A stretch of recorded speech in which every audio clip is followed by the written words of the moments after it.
하나님의 은혜가 함께 하시기를 간절히 기원합니다. 8월 10일 토요일입니다. 오늘은 말씀 산책 레위기 3장으로 왔습니다. 레위기 3장에는 하나님 앞에 드리는 화목제에 관한 말씀이 나와 있습니다. 이 화목제는 셀렘이라고 하는데 온전하다, 끝내다 그런 뜻을 가지고 있습니다. 본래 하나님과 사람 사이에는 죄악의 담이 가로막혀 있어서 하나님과 사람의 관계가 끊어져 있었는데 하나님의 긍휼과 자비 가운데 용서를 받은 인생들이 하나님께 나갈 수 있게 된 거죠. 그래서 하나님과 사람 사이에 아름답고 보기 좋은 사랑의 화목이 이루어졌음을 감사하면서 우리들을 받아주신 하나님 앞에 영광을 돌리는 마음으로 화목제 제사를 드리게 된 것입니다. 그런데 화목제에 관한 말씀이 쭉 나오는 가운데 맨 끝에 가보면 독특한 말씀이 나오는데 그것은 피와 기름을 먹지 말라고 하신 것입니다. 제가 17절을 읽어드립니다. 너희는 기름과 피를 먹지 말라. 이는 너희의 모든 처소에서 너희 대대로 지킬 영원한 규례니라. 아멘. 피를 먹지 말라는 말씀은 쉽게 이해가 됩니다. 피는 생명의 상징이기 때문에 먹지 말라고 하시는 것이죠. 거슬러 올라가 보면 홍수 이후에 노아에게 하신 말씀에 나오고 있습니다. 창세기 9장 4절과 5절을 읽어보면 그러나 고기를 그 생명되는 피째 먹지 말 것이니라. 내가 반드시 너희의 피, 곧 너희의 생명의 피를 찾으리니 짐승이면 그 짐승에게서 사람이나 사람의 형제면 그에게서 그의 생명을 찾으리라 하셨습니다. 그래서 피는 생명이기 때문에 먹지 말라고 하신 거죠. 그러면 기름을 먹지 말라고 하신 이유는 무엇일까요? 화목제 제사에 있어서 그 제물은 기름을 드리는 게 그 특징입니다. 3장 3절에서 5절을 읽어보면 기름을 거두어서 바치라는 말씀이 나오는데요.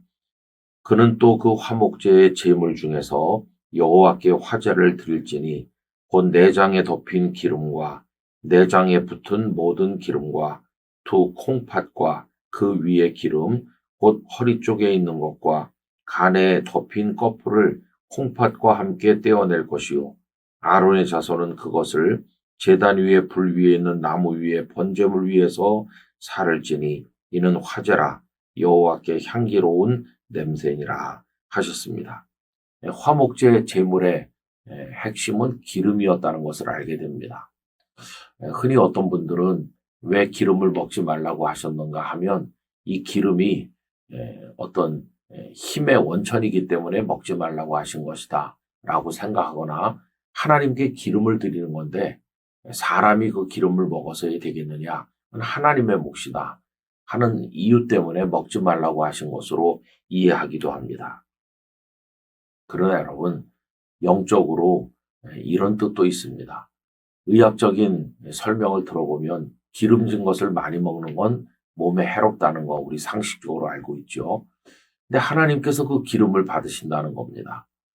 여러분 해로운 것은 하나님께서 받아가시고 우리 사람에게는 유익한 것을 남겨두신다. 이게 하나님의 사랑의 표현인 것이죠. 예수님의 십자가를 생각해 보면 본래 십자가는 죄인이 매달려 죽는 자리 아닙니까? 그리고 죄는 우리가 지은 겁니다. 그러니까 우리가 죽어야 될 그 자리에서 그 해롭다 못해 죽기까지 하게 되는 그 고통은 주님, 우리 예수님이 받으시고 우리에게는 생명만 남겨두신 것이죠. 해로운 것은 하나님께서 거두어 가시고 좋은 것은 이로운 것은 우리에게 주신다. 이게 하나님의 방식임을 알 수가 있겠습니다. 여러분 모든 해로운 것을 걷어가 주시고 유익한 것만 우리에게 주시는 하나님의 사랑을 우리가 받아서 살고 있는 것이라면 이제 우리는 하나님을 사랑함에 있어서 하나님의 영광을 위한 고난을 우리가 받는 결단을 할 수 있어야 되겠습니다. 하나님의 영광을 위해서 고난은 제가 받도록 하겠습니다. 이런 마음의 태도가 있을 때 그것이 하나님을 사랑하는 성도의 모습이라고 말할 수가 있을 것입니다. 한없는 하나님의 은혜와 사랑을 받은 우리로서 또 하나님을 높이고 영광 돌리며 살아갈 수 있기를 간절히 소망합니다. 화목제의 희생제사를 원하셨던 아버지 하나님, 하나님과 저희 사이에 사랑과 화목의 관계가 끝까지 이어지게 하시고 해로운 것을 거두어 가시고 좋은 것을 저희에게 주시는 하나님의 그 사랑을 기억하여 독생자 예수님께서 저희 대신 십자가에서 죽으신 은혜를 기억하면서 이제는 하나님의 영광을 위해서 저희들이 고난받는 성숙한 그리스도인 하나님의 백성 되게 하여 주시옵소서. 오늘도 하나님께 하루를 온전히 올려드리기를 원하옵고 예수님의 거룩하신 이름으로 기도하옵나이다. 아멘.